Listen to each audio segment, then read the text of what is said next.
Pay স্কেলের দাবিতে প্রধানমন্ত্রীকে স্মারকলিপি। আসন্ন ২৬-২৭ অর্থবছরে বাজেটে নবম পে স্কেলের জন্য বরাদ্দ রেখে দ্রুত বাস্তবায়নের দাবিতে প্রধানমন্ত্রী তারেক রহমানকে স্মারকলিপি দিয়েছেন সরকারি কর্মচারীরা।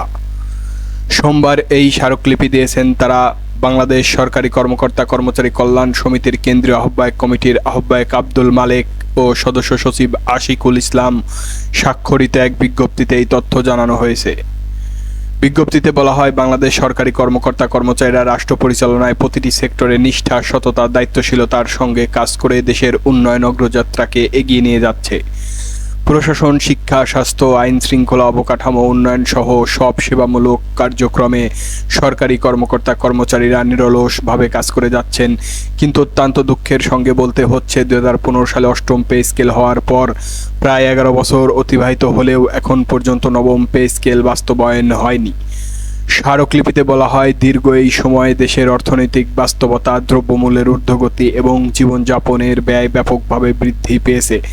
ফলে সরকারি নিম্ন গ্রেডভুক্ত কর্মচারীরা ২০১৫ সালের বেতন দিয়ে জীবনযাপনে চরমভাবে আর্থিক সংকটের মুখে পড়েছে।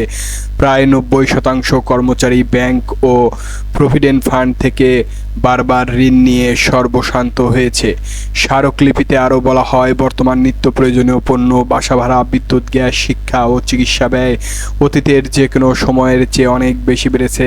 কিন্তু সেই অনুপাতে কর্মকর্তা কর্মচারীদের বেতন কাঠামোতে কোনো মৌলিক পরিবর্তন হয়নি। ২০১৫ সালে বেতন কাঠামোতে দ্রব্যমূল্যের ঊর্ধ্বগতির সঙ্গে সঙ্গে বেতন সমন্বয়ে কথা থাকলেও তা করা হয়নি। এক কথায় নিম্ন গ্রেডভুক্ত কর্মচারীরা মানবতর জীবনযাপন করছে।